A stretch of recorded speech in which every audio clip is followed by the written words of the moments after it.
हाँ जी, सभी को नमस्कार। सीईटी का आज का अपना सेकंड मॉडल पेपर लेके आए हैं, जिसमें लगभग सभी आज जितने भी प्रश्न है वो सारे एडवांस पार्ट से बने रहेंगे। तो शुरुआत करते हैं अपने आज के पहले प्रश्न के साथ में। इन प्रश्नों को जरूर करके देखिए करेगा आप। सबसे पहले निर्देशांक का पहला प्रश्न आपने लिया, जिसमें कहा गया कि x प्लस 2y बराबर 3 और 3x माइनस 2y बराबर 1 के ग्राफ y एक्स को दो बिंदुओं पर मिलते हैं तो जिनके बीच की दूरी ज्ञात करना है। दूरी सूत्र आपको ज्ञात होना चाहिए। फिलहाल इस प्रश्न में दूरी सूत्र का कितना यूज होगा देखते हैं अपने। वो ये कहते हैं कि y अक्ष पे आपको जानकारी है तो अच्छी बात, नहीं है तो आपको ये जानकारी अब रखनी होगी कि y अक्ष पे यदि कोई पॉइंट है, y अक्ष पे यदि कोई पॉइंट है तो उसमें x का मान सदैव और सदैव 0 होता है। y अक्ष पे अगर कोई बिंदु होता है तो उसमें x का मान 0 होता है, और x अक्ष पे कोई होता है बिंदु होता है तो उसमें y का मान 0 होता है। तो ये जानकारी हमें होनी चाहिए। आपने ग्राफ लिया, ये x अक्ष और ये अपना y अक्ष है अपने पास में, x और ये y। आइए अपने हल करते हैं समीकरणों को। समीकरण में ये कहा गया क्या कि x प्लस 2y बराबर 3 है, और क्योंकि वो इस बताया गया कि y अक्ष पे है तो हमें पता चला कि दिए गए समीकरण में x का मान 0 है। x का मान 0 है तो हम हमारी पहले समीकरण से y बराबर में क्या मान प्राप्त करें, 3/2 प्राप्त हुआ। पहले समीकरण में x का मान 0 रखा तो y बराबर 3/2 प्राप्त हुआ। इसी क्रम में दूसरी समीकरण में भी x का मान 0 रखते, 300 गुणा किया तो 0 हुआ अपने पास में, -2 उधर गया तो y बराबर हमें मान प्राप्त हुआ क्या, -1/2। अब वो ये कहता है कि इन दोनों पॉइंट के बराबर में दोनों पॉइंटों के बीच की दूरी बताएं। पर दो पॉइंट कौन कौन से हैं? पहला पॉइंट हो गया x का मान 0, y का मान 3/2। दूसरा पॉइंट कौन सा हो गया, x का मान 0, y का मान -1/2। अब आइए दोनों पॉइंट पहले अपने ज्ञात करते हैं अपने ग्राफ पे। तो पहला पॉइंट हमारा अगर मान लीजिए ये है 0, 3, 2, और दूसरा पॉइंट अपने पास में ये है 0, -1/2। तो इनके बीच की दूरी ज्ञात करना है।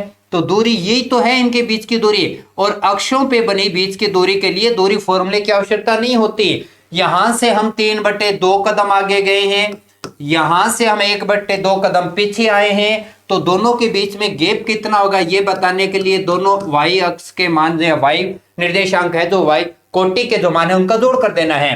तो मान प्राप्त हो कितना, 4/2, और आंसर प्राप्त हुआ 2। दोनों के बीच की जो दूरी है वो कितनी इकाई है, d 2 इकाई है। बड़ा आसान और एक अच्छा प्रश्न था अपने लिए। ये कि समीकरणों पे बना प्रश्न दिख जाता है तो कहीं ना कहीं हम यूं लगता है कि एक बड़ा और मुश्किल प्रश्न है, जबकि ऐसा होता नहीं है। तो आसान दो बिंदु प्राप्त करें और क्वेश्चन कर सकते हैं।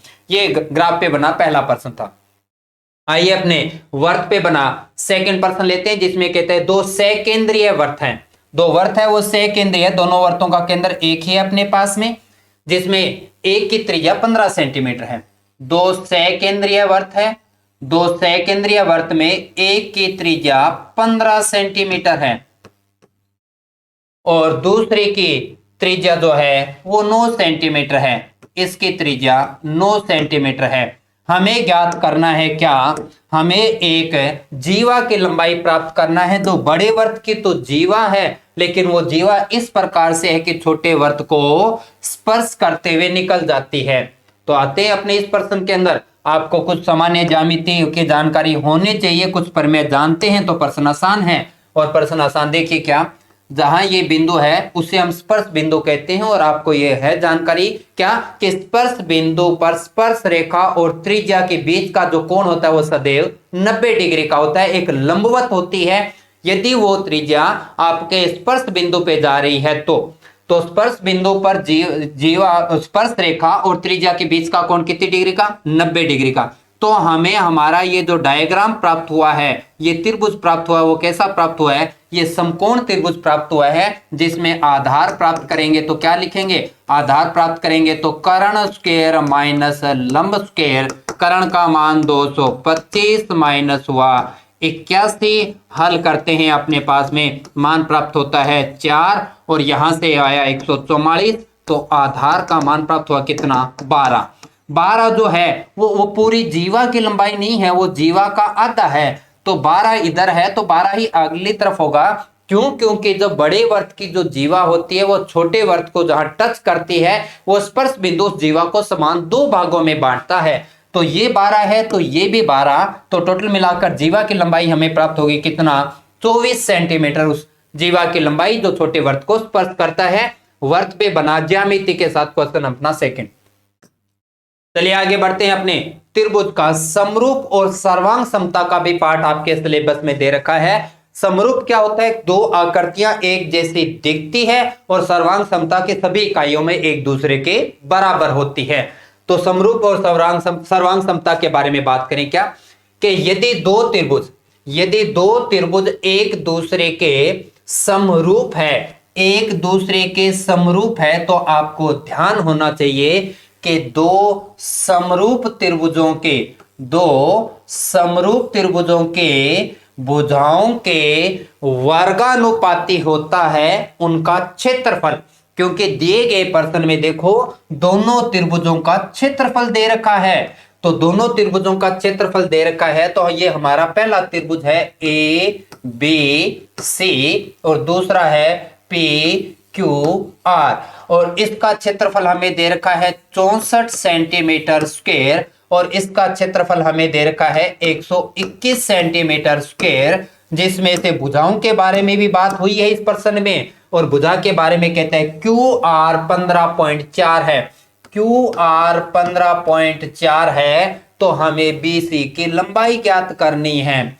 तो अगर ऐसा कभी आपके पास में डायग्राम के रूप में समरूप को लेके प्रश्न आता है तो आपको ध्यान होना चाहिए कि दो आकृतियां यदि समरूप है और त्रिभुज की अगर बात हो रही है तो वो संगत भुजाओं के वर्गानुपाती उनका क्षेत्रफल होता है। मतलब यह है अगर संगत भुजाएं, अगर एक का आधार है तो दूसरे का आधार, अगर एक का आधार 2 है दूसरे का आधार 3 है, समरूप त्रिभुज है तो उनके क्षेत्रफल का अनुपात 4:9 होगा।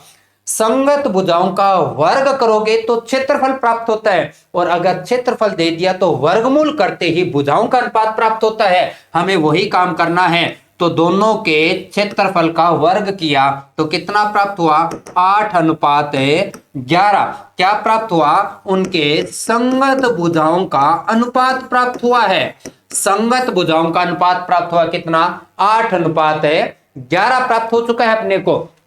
अब आइए जी प्रश्न करते हैं क्या यदि हमें 11 अनुपात का मान ज्ञात है तो क्या हम 8 का बता सकते हैं? बिल्कुल अच्छे से जानते। तो क्या करना है 15.4 में भाग दिया 11 का, गुणा किया 8 से, और 11 से कट गया ये कितने पे 4.4, तो 8 चौके 32, 8 और 3 11.2 सेंटीमीटर, ऑप्शन नंबर सी। तो क्या याद रखा हमने ये याद रखा कि समरूप त्रिभुजों के संगत भुजाओं के वर्गानुपाती होता है उनका क्षेत्रफल, और क्षेत्रफल दे दे तो वर्गमूल कर दो, भुजाओं का अनुपात आता है संगत भुजाएं, ये ध्यान जरूर रखिएगा। और अगर भुजाओं का वर्ग कर देते हो तो क्षेत्रफल का अनुपात प्राप्त होता है, तब जब बात किसकी चल रही हो समरूप की चल रही हो।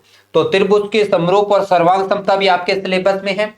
आइए अपने त्रिभुज पे एक और प्रश्न लेते हैं। यदि किसी त्रिभुज का एक कोण 74 डिग्री का है, कोई त्रिभुज है हमारे पास में जिसमें एक कोण 74 डिग्री का है, तो वो ये कहते हैं अन्य दो कोण कितने डिग्री के हैं ये हमें ज्ञात नहीं, लेकिन उन अन्य दो कोणों के समद्विभाजक के बीच का कोण क्या है। जो बचे दो कोण हैं उनका समद्विभाजक किया हमने, और समद्विभाजक पर यहां जो कोण बना है वो हमें ज्ञात है करना है। क्या आप ये जानते हैं कि त्रिभुजों के तीनों कोणों के समद्विभाजक से आपको जो वर्त प्राप्त होगा वो उसके वर्त के अंदर बनेगा। तो क्या जानते हैं अपने कि त्रिभुजों के कोणों के अर्धकोण से प्राप्त होने वाला जो बिंदु होता है वो उस त्रिभुज का अंतः केंद्र होता है, यानी उस पे अगर वर्त बनेगा तो उसके अंदर प्राप्त होगा। और अंतः केंद्र अगर आपसे पूछ लिया जाए तो उसके सम्मुख शीर्ष के कोण को 90 में आधा करके जोड़ दें तो मान प्राप्त होता है अपने पास में। मैं रिपीट करना चाहूंगा ये प्रमेय क्या कि अंतः केंद्र पे बनने वाला कोण उसके सम्मुख शीर्ष पे बने कोण को आधा करके 90 में जोड़ने से प्राप्त किया जा सकता है। ये अंतः केंद्र, बाह्य केंद्र यानी परिकेंद्र की बात करें, केंद्रक की बात करें और लंब केंद्र, ये चार जो केंद्र बनते हैं त्रिभुज पे, इन पे बीच में बनने वाले कोण को प्राप्त करने के अलग अलग चार नियम हैं जिनकी जानकारी होना चाहिए। फिलहाल मैं अंतः केंद्र पे बात कर रहा हूं। अब यहां पर अगर आप वर्त बनाते भी हैं तो वो जो वर्त बनेगा वो त्रिभुज के अंदर बनेगा, और अंतः केंद्र अगर आप प्राप्त करते हो तो ये प्राप्त करने के लिए आपको हमेशा इसके सामने वाले कोण को आधा करके 90 में जोड़ना होगा। ये हमेशा और हमेशा, तो यहां का मान हुआ 37 और आंसर प्राप्त हुआ 127 डिग्री अपने पास ऑप्शन नंबर ए। अंतः केंद्र की प्रॉपर्टी अगर ध्यान में थी तो प्रश्न होने वाला था, नहीं तो किसी भी हालात में हम इस प्रश्न को नहीं कर सकते थे। इसलिए ज्यामिति की प्रमेय जितनी ज्यादा हो आप हर समय उन्हें याद रखने का प्रयास करें। ये वाजिब प्रश्न अपना ज्यामिति पे बनाए प्रश्न था। आइए अगला त्रिकोणमिति पे बना प्रश्न लेके आते हैं। और त्रिकोणमिति के अंदर हम ये कहेंगे कि कक्षाओं में भी आपको ये कहा गया था, अभी भी मैं ये कहूंगा कि जितना भी कम समय बचा है जितनी ज्यादा हो आप समकोण त्रिभुज के पाइथागोरस त्रिक याद रखने का प्रयास करें। पाइथागोरस त्रिक में एक पूछना चाहूंगा, यदि किसी त्रिभुज का कर्ण 17 है, यदि किसी त्रिभुज का कर्ण 17 है तो बाकी दो भुजाएं कितनी कितनी होगी, तो वो भुजाएं होंगी 15 और 8। चेक करो, 15 का स्क्वायर 225, 8 का स्क्वायर 64 और 17 का स्क्वायर 289। छोटी दो भुजाओं के वर्गों का योग तीसरी बड़ी भुजा के बराबर हो वर्ग के, तो वो पाइथागोरस त्रिक कहलाती है। आइए अब अपने प्रश्न में करते हैं बात क्या कि ये प्रश्न अगर कभी भी आगे एग्जाम के दौरान आपको ऐसा प्रश्न प्राप्त हो जाए जिसमें sine theta minus cos theta देके sine theta plus cos theta पूछ ले, या sine theta plus cos theta देके sine theta minus cos theta से पूछ ले, तो हमेशा और हमेशा वो आधार भुजा, हर भाग में जो भुजा होगी वो आपके समकोण त्रिभुज की एक कर्ण भुजा होती है। और जब आपको कर्ण पता हो चल जाए तो बिना पाइथागोरस प्रमेय के आपसे दो भुजाएं प्राप्त करना जानकारी में रहना चाहिए। इसके लिए आप जितनी ज्यादा हो पाइथागोरस त्रिक याद रखें। और पाइथागोरस त्रिक याद है तो ये 17 वो 7 है। तो देखिए यहां पर देखिए, अगर लंब और आधार की बात करें तो 15 में से 8 घटाएंगे, क्या 7 प्राप्त होगा कि नहीं होगा जी। और कर्ण का मान कितना दे रखा है, 17 दे रखा है। तो जैसे ही एक भुजा मिली बाकी दो भुजाएं बता दीजिए। अब देखो क्या पूछा, साइन प्लस कोस थीटा पूछा है, तो साइन बराबर में क्या होता है, लाल बटे कक्का के माध्यम से आप बता सकते हैं, लाल बटे कक्का के माध्यम से साइन के बराबर में क्या होता है, लंब बटे कर्ण। कोस थीटा बराबर में क्या होता है, आधार बटे कर्ण। आइए जी अपने पास में लंब कितना है, अपने पास में 15 है, कर्ण कितना है 17 है, आधार कितना है 8, कर्ण कितना है 17 है। तो मेन आंसर क्या प्राप्त हुआ, 23 बटे 17 है क्या, ऑप्शन नंबर सी अपने पास में। तो ये ध्यान रखिएगा त्रिकोणमिति पे इस प्रकार का प्रश्न मैंने अभी बताया क्या कि साइन माइनस कोस देके साइन प्लस कोस पूछ ले, या साइन प्लस कोस देके साइन माइनस कोस पूछ ले। तो ऐसे प्रश्न को करते समय किसी प्रकार की बड़ी प्रॉपर्टी नहीं लगाना, कर्ण आपको सदैव दिया हुआ मिलेगा, कर्ण से शेष दो भुजाएं आप प्राप्त कर लीजिए पाइथागोरस त्रिक के माध्यम से। जैसे ही तीनों भुजाएं मिल जाए फिर जो मर्जी मान पूछे आपका आंसर प्राप्त होता है। ये त्रिकोणमिति पे बना प्रश्न। चलिए आगे बढ़ते हैं। निम्न में से कौन एक अपरिमेय संख्या, ये थोड़ा मिसप्रिंट हुआ, परिमेय लिखा था, इसे अपरिमेय इरेशनल संख्या अपने को पढ़ना है। अपरिमेय संख्या मतलब आप आसानी से इतनी सी बात याद रखिए कि वो संख्या जो जिसका मान में अंश या हर में कहीं रूट वाली संख्या बनी रह जाती है तो वो एक अपरिमेय संख्या। इसके लिए जरूरी है कि हमें सारणी के मान याद हो। आइए ए ऑप्शन पे बात करते हैं। ए ऑप्शन में आइए 10 30 का मान, 10 30 का मान कितना होता है 1/√3।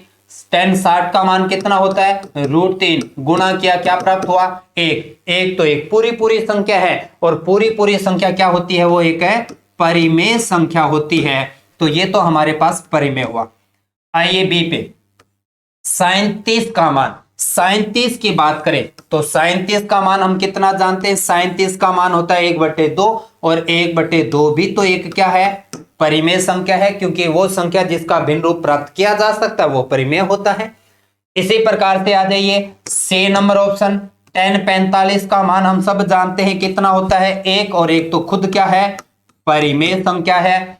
आ जाइए cos 30, cos 30 का मान हम जानते हैं, cos 30 का मान उतना है जितना कि sin 60 का मान होता है अपने पास में, और sin 60 का मान कितना होता है, √3/2, और ये एक परिमेय नहीं, ये एक अपरिमेय संख्या है। तो आपका ऑप्शन नंबर डी यहां पर खत्म होता है ये प्रश्न। केवल अगर आप छोटी सी दो बातें, एक तो आपको सारणी का मान याद होता, और दूसरा अगर हम ये जानते कि क्या परिमेय और क्या है परिमेय, तो एक अच्छा और आसान सा प्रश्न आपके लिए। आइए अगले प्रश्न में, cos थीटा बटे में 1 minus sine plus cos theta बटे में 1 प्लस साइन थीटा बराबर में 4। इस प्रश्न को थोड़ा हल करना पड़ेगा अपने को, और हल करते समय आपको पाइथागोरस तीर्थ आपको यहां पर सर्वसमीकरणों के साथ में परिमेयकरण करना आना चाहिए। तो मैं थोड़ा सा रफ काम यहीं पे करूंगा, लेकिन अब आप देखिए 1 माइनस साइन 1 प्लस साइन, अगर आप इन्हें जोड़ते हैं तो आपका एलसीएम क्या प्राप्त होता है अपने पास में, एलसीएम प्राप्त होता है 1 माइनस साइन थीटा, और क्या प्राप्त हुआ 1 प्लस साइन थीटा। दो रास्ते थे, पहला ये क्या, या तो आप इनका अलग अलग परिमेयकरण करके जोड़ते तो आंसर प्राप्त हो जाता, या आप इनके लघुत्तम के माध्यम से चलना शुरू करें। तो लघुत्तम लिया 1 माइनस साइन और 1 प्लस साइन बराबर में 4 दे रखा है, तो ये बराबर में 4 रहा। 1 माइनस साइन लिया तो 1 प्लस साइन गुणा करेगा किसके साथ, कोस के साथ, तो क्या आंसर प्राप्त होगा, cos theta plus sine theta into cos theta. इसी प्रकार से कोस 1 माइनस साइन से गुणा करेगा तो क्या आएगा, आंसर आएगा cos theta minus sine into cos theta, बराबर में कितना है 4। अब इसे हल करते हैं अपने पास में, तो हल करेंगे साइन कोस प्लस का माइनस का कट गया तो क्या प्राप्त हुआ, ऊपर प्राप्त हुआ 2 कोस थीटा। नीचे देखिए 1 minus sine 1 plus sine a plus B और a माइनस बी का होल स्क्वायर बना तो क्या हुआ 1 माइनस साइन स्क्वायर थीटा, और 1 माइनस साइन स्क्वायर थीटा क्या होता है, cos square theta. 1 minus sine square theta बराबर क्या होता है, कोस स्क्वायर थीटा बराबर में 4, तो कोस से कोस कट गया, बचा क्या जी 2/कोस थीटा बराबर में 4। इसे हल करें तो कोस थीटा बराबर में क्या प्राप्त हुआ जी अपने को 2/4। हल किया तो आंसर आया 1/2। क्या हम जानते हैं कि कोस में मान 1/2 होता है, लेकिन कब होता है, कोस थीटा में 1/2 मान तब होता है जब कोस का थीटा मान कितना हो, कोस 60 डिग्री हो, बराबर में मान कितना होता है 1/2। तो हमें क्या प्राप्त हुआ, थीटा का मान 1/2 प्राप्त हुआ, तो थीटा का मान 60 डिग्री प्राप्त हुआ। तो जहां थीटा का मान मिला रख दीजिए अपने प्रश्न में, हल कर दीजिए। आपका क्वेश्चन अब क्या बन चुका है आपके सामने, क्वेश्चन आ गया कह जी tan 60 plus cosec 60, tan 60 plus cosec 60 की बात करें तो tan 60 का मान आप जानते हैं कितना होता है अपने पास में, √3 होता है।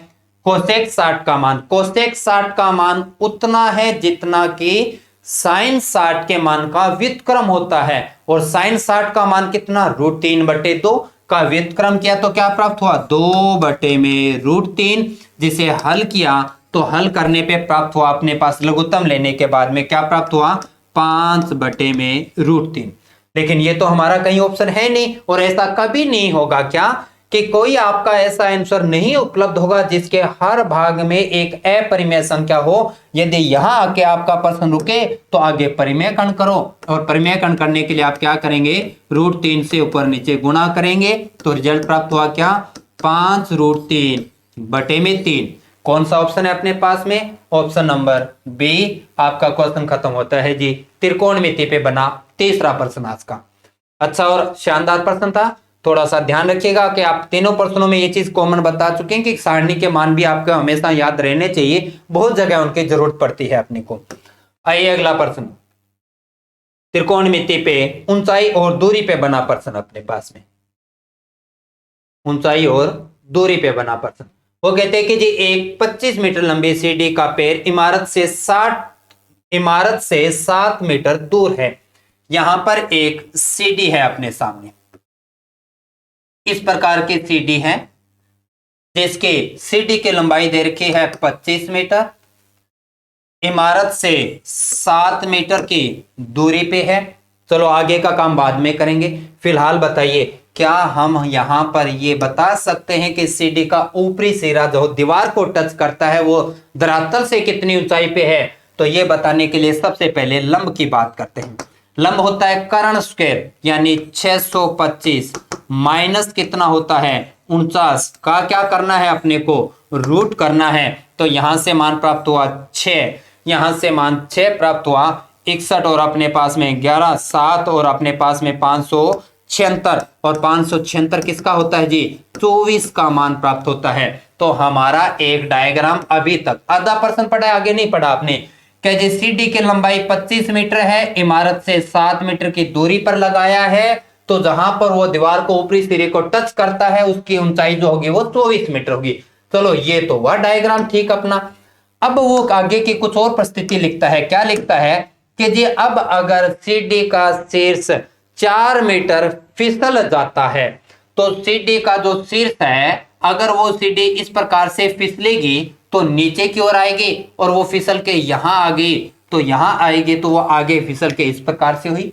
लेकिन ये बीच का गैप आ गया, कितने मीटर का आ गया 4 मीटर का आ गया। तो नीचे अब गैप कितने का, ऊंचाई कितनी रहेगी 20 मीटर रहेगी। समझ में आया क्या जी 4 मीटर फिसला है। अब क्योंकि सीढ़ी फिसलेगी तो ऊपर से जैसे नीचे फिसलेगी नीचे का भाग दूर जाएगा, ये आगे का भाग अपने को जानकारी में नहीं है। तो वो कहते हैं कि सीढ़ी का पैर कितनी दूर तक खिसकेगा, बिल्कुल बता देते हैं। अब देखिए आपका जो नया डायग्राम बना है उस नए डायग्राम के अंदर क्या क्या ज्ञात है आपको। ज्ञात है क्या कि हमारा कर्ण कितना है। तो अब मैं डायग्राम दोबारा बना रहा हूं। ये आपका डायग्राम बना है जिसमें कर्ण कितना है, अभी भी सीढ़ी की लंबाई 25 मीटर, ये ऊंचाई पहले 24 थी 4 मीटर गया तो बचा कितना 20 मीटर बचा है। क्या हम ये दूरी ज्ञात कर सकते हैं? बिल्कुल दूरी ज्ञात कर सकते हैं। अब अगर आपको कर्ण ज्ञात है, आपको लंब ज्ञात है और रेशियो देखो 5:4 का है तो 5 4 होता है तो ये कितना आएगा 3, तो 5 या 15 मीटर प्राप्त हुआ अपने को। यानी अब जो सीढ़ी का दीवार सिरा जो है वो दीवार से 15 मीटर की दूरी पे है, जबकि पहले कितना था 7 मीटर की दूरी पे था। तो ये दूरी पूछी हमसे, अब दूरी का मान कितना प्राप्त हुआ कि 8 मीटर दूर खिसक के वो गया है। कौन सा ऑप्शन नंबर डी अपने को प्राप्त हुआ। अच्छा प्रश्न है आपके ऊंचाई और दूरी पे बना प्रश्न। एक प्रश्न तो लगभग अपने एलडीसी की अगर बात करें तो त्रिकोणमिति पे 4 से 5 प्रश्न बने रहते हैं और संभावित ऐसा हो सकता है कि अगर उसी पे सिलेबस को अपने सामने रखा है तो उसी पैटर्न पे प्रश्नों को रखा जाए अपने सामने सीईटी +2 के अंदर। तो ये अपने पास में त्रिकोणमिति पे बना प्रश्न। आते हैं अपने 3D पे एक घन और घनाभ को लेके क्वेश्चन बनाया अगला। 3D पे घन और घनाभ को लेके जितने भी जो भी प्रश्न है आपके एग्जाम तक, मैं ये जरूर कहना चाहूंगा कि आपके एग्जाम तक जो भी मैं क्लासेस लेके आ रहा हूं आपके सीटी के लिए एमएस अकेडमी के यूट्यूब पर, आप उन पर प्रत्येक दिन की क्लास को एक बार वो जरूर करें और सिलेक्टेड अच्छे प्रश्न आपके लिए रखे जाएंगे और पूरे उन वीडियो के माध्यम से उन क्लासेस के माध्यम से आपका सिलेबस बार बार आपके सामने से घूमेगा।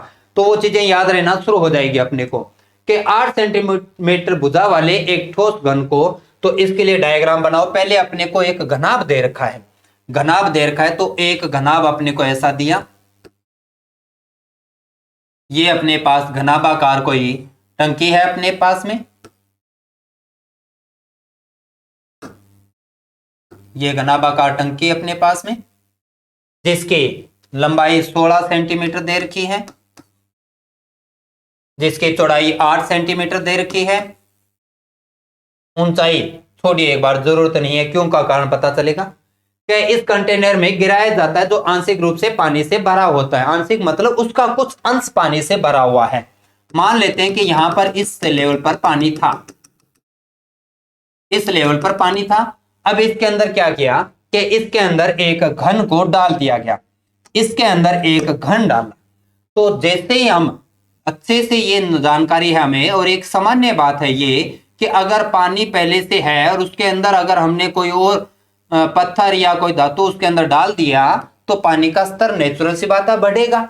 और वो पानी का स्तर बढ़ा, हमने जैसे ही घन को उस कंटेनर के अंदर डाला तो जो पानी का स्तर पहले यहां था, अब वो पानी का स्तर होके इतना ऊपर आ गया, यहां तक पानी आ गया। जो रेडियस वैल्यू है या रेडियस जो मार्क किया वो पानी आया।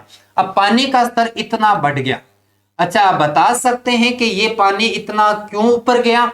क्योंकि हम ये जानते हैं कि जितना उस घन का आयतन था उतना ही आयतन उस पानी ने और ज्यादा कवर किया ऊपर की ओर जाके। अब क्या करते हैं, हमने क्या किया कि पहले यहां मार्क लगा दिया था जहां हमारे पास पानी था। फिर जैसे ही हमने कंटेनर डाला, कंटेनर के अंदर वो घन डाला तो पानी का स्तर और ऊपर गया, उसे भी हमने मार्क कर दिया। और इन दोनों मार्क किए हुए भाग के बीच के पानी को हमने जमा दिया बर्फ की तरह। तो क्या आप जानते हैं कि उस घनाभ के अंदर अगर पानी रखा है तो उस पानी का जो डायग्राम रूप में जो रूप प्राप्त होगा वो भी तो पानी का कैसा प्राप्त होगा? वो पानी का जो एक रूप प्राप्त होगा वो भी तो कैसा होगा? घनाभाकार, क्योंकि वो उस कंटेनर के अंदर था। और जैसे आकृति होती है उसी का रूप का बर्फ बन जाता है अपने पास में। तो ये वो भाग है जो पानी का स्तर है, पानी का स्तर बढ़ा था। लेकिन क्यों बढ़ा था? क्योंकि जी हमने उसके अंदर घन डाला था। तो इस बड़े पानी का स्तर उतना ही आयतन है, उतना ही है जितना कि इस घन का आयतन है। बस ये अब अपना प्रश्न खत्म हुआ। इस घनाभाकार के जो पानी के जो बर्फ सिल्ली थी बनी थी उसकी लंबाई 16 सेंटीमीटर है, चौड़ाई 8 सेंटीमीटर है, ऊंचाई हमें ज्ञात करना है और इसकी भुजा हमें कितनी देर की है? 8 सेंटीमीटर। तो अब आते हैं अपने क्या कि हमारे इस घनाभ का आयतन 16 इंटू 8 चौड़ाई ऊंचाई के बारे में हमें जानकारी नहीं है, वो बराबर है इस घन के आयतन। और घन के आयतन का फॉर्मूला भुजा क्यूब 8 इंटू 8 इंटू 8। तो 8 से 8 गया, 8 से 2 गया, 2 से 4 गया, तो हमें h का मान प्राप्त हुआ 4 सेंटीमीटर। मतलब वो पानी जो है वो 4 सेंटीमीटर ऊपर की ओर गया था। ऑप्शन नंबर डी आपका अगला प्रश्न बड़ा शानदार 3D पे लिया हुआ था। उम्मीद करता हूं कि शायद आपको ये चीजें समझ में आ रही है। और इस प्रश्न के माध्यम से आपने देखा कि पानी का स्तर ऊपर नीचे जो होता है, ऐसे बने प्रश्न को हम किस प्रकार से करेंगे। चलिए अगले प्रश्न पे। एक समचतुर्भुज के दो विकर्ण। आपने एक समचतुर्भुज क्या जानते हैं आप? समचतुर्भुज में एक ऐसा चतुर्भुज जिसके चारों भुजाएं समान माप की हो तथा दोनों विकर्ण एक दूसरे को लंब सम द्विभाजित करते हैं। तो दोनों में से एक 14 का है और एक विकर्ण 48 का है। तो ये हमारा विकर्ण 14 सेंटीमीटर का है, ये हमारा 48 सेंटीमीटर का है। हमसे उसका क्या पूछा है? परिमाप। और परिमाप का फॉर्मूला क्या होता है? 4a होता है। अगर आपको भुजा मिल जाए तो आप परिमाप बता देंगे। और उसके लिए देखिए, आपने अभी बताया कि समचतुर्भुज के विकर्ण दोनों एक दूसरे को लमसम द्विभाजित करते हैं, मतलब ये दोनों भाग बराबर हैं। वो 48 था पूरा का पूरा, तो आता ये 24 है, तो ये भी कितना हो गया? 20 सेंटीमीटर हो गया। ये पूरा 14 है तो आधा कितना हो गया? 7 सेंटीमीटर। हमें क्या ज्ञात करना है? हमें कर्ण ज्ञात करना है। तो आपको जानते हैं ये कोण 90 डिग्री का, तो 90 डिग्री के सामने की भुजा कौन सी होगी? कर्ण होगी। अगर एक भुजा 24 एक 7 है तो पाइथागोरस प्रमेय से तीसरी भुजा कितनी प्राप्त हुई? 25 सेंटीमीटर। और 25 सेंटीमीटर उस समचतुर्भुज की क्या है? एक भुजा है। और अगर भुजा 25 है तो क्या हम परिमाप बता सकते हैं? क्योंकि परिमाप का फॉर्मूला होता है 4 इंटू भुजा, तो परिमाप हमें प्राप्त हुआ 100 सेंटीमीटर। ये थे जी आज के अपने सेकेंड मॉडल पेपर के जो बनाए कुछ क्वेश्चन थे, बड़े शानदार तरीके से आपके सामने रखे गए। इसी प्रकार से आप एमर्स एकेडमी के इस यूट्यूब चैनल के साथ बने रहिएगा। आपके एग्जाम तक लगातार एक प्रश्नों का कलेक्शन बहुत अच्छा आपके सामने आ चुका होगा और संभावित अनुभव यही कहता है कि उस जैसा ही प्रश्न आपके पेपर में आपको मिलने वाले हैं। उम्मीद है आपको क्लास अच्छी लगी होगी, तो इस क्लास को लाइक करें और अपने सभी साथियों से शेयर करें। और जो साथी अभी इस क्लास का फायदा नहीं उठा पा रहे उन्हें भी सूचना दीजिए कि इस प्रकार से मैथमेटिक्स के क्वेश्चन अपने को प्रतिदिन उपलब्ध हो रहे हैं। आज के लिए इतना ही, मिलते हैं कल। धन्यवाद।